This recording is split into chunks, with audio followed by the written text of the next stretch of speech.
Hi, it's Charlitos. This is my tutorial for my original card trick that I call While You're Watching. I hope you guys enjoyed the tutorial, and if you haven't seen the trick, please click on the link on the deck.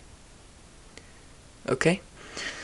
So, there was a setup when I originally made the trick, but now that I've learned some more tricks since I created it, there's no setup required. So you can give the deck to the spectator and have them shuffle it, give it cuts. It can be a borrowed deck or anything. And what you do first, well, what I find kind of ironic about this is that when you're trying to prove that there's no setup to the spectator, you're really setting up the deck. So you have them shuffle until they're satisfied with how it's mixed, and then what you do is a Browning reversal. So you come, grab it, Biddle grip. So you're holding your deck with your regular grip hand. Come, Biddle grip, so that the top card, you have a thumb break under the top card. It's the first part of the reversal. Then you take about half of the deck, take it, flip it over on top of your break.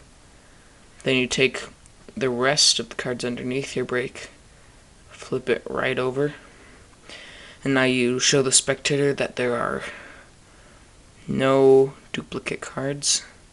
They're all here, and that they shuffled them, they're all mixed. And make sure when you're spreading through the cards that you're holding this reversed card at the top, keeping it secure so that you don't do something like that, or something like that when you're spreading through the cards.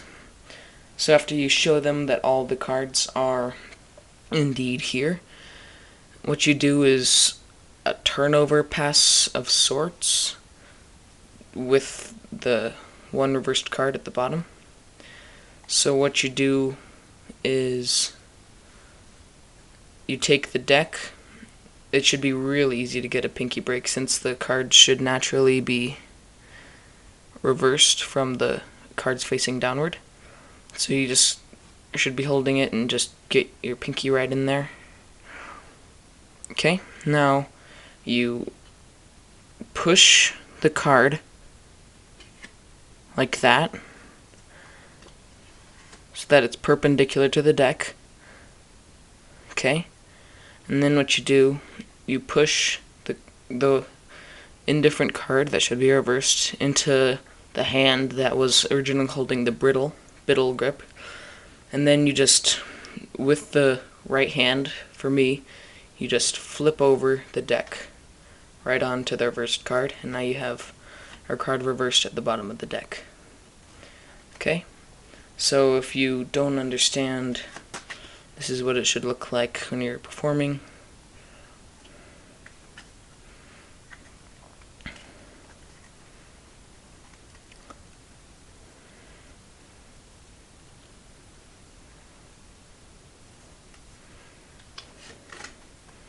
Okay, and now you're gonna have your reversed card at the bottom. Alright, so, and of course, you're gonna need to practice the patter, and I might just do a performance of the trick at the end of the video.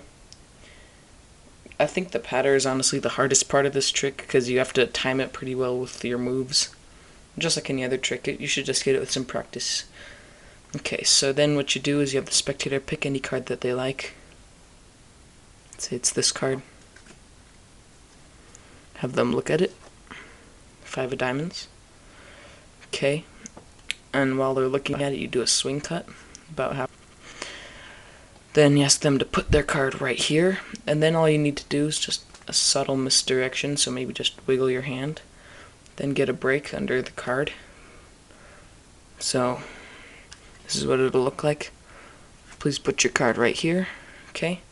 So now you should have a break underneath their card, and you put the right hand deck right on top, holding the break, transfer it to a thumb break, undercut it,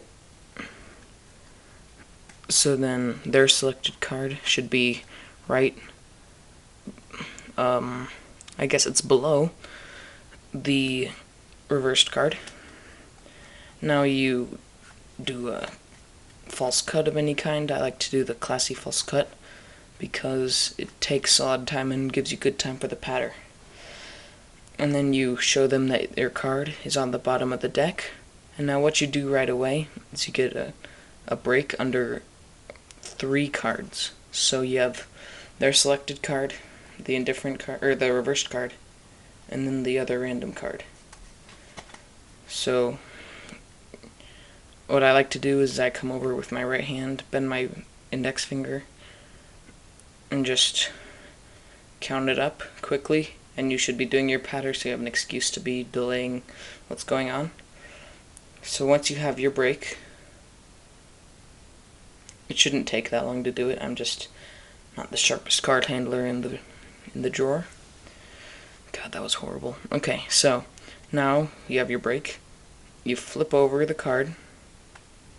You should do this quickly, not bring a lot of attention to it, because this card that when you turned over your pair of 3, the card that they saw behind will be different from the card that you show when you flip over the card that was apparently their card. So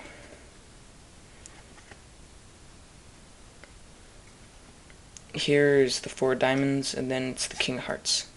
So you need to flip over the card pretty quick, not to bring very much attention to it. Okay? Now what you do is probably the hardest maneuver in the trick, which is a turnover pass. It's probably one of the easiest passes out there, in my opinion. I'm not very good at passing, but the turnover pass is definitely the easiest one, in my opinion. So what you do is you continue the patter, bring over your right hand, get a big pinky break, get almost to your first knuckle, then you just do the turnover pass. Okay, if you don't know how to do a turnover pass, I'm probably not the best teacher for you, but okay, so you're here, or you just flipped over the card showing that you somehow got it somewhere else in the deck. And once you get your knuckle break in your pinky, you come over with the right hand. You do sort of a Herman pass, which is putting the deck underneath, perpendicular to the pack in your right hand, and then you just flip over the cards in the other hand. So it should look totally natural. Okay, so I'll show you again. Perpendicular, level, flip it over, and the pack that has a selected card in it should be concealed with your other hand, so it's a very safe pass. Let me show you that full speed. Okay, so your card is gone, and instantly it's in the middle of the deck. And that's how you do the trick. I hope you guys liked it, and I'll see you next time.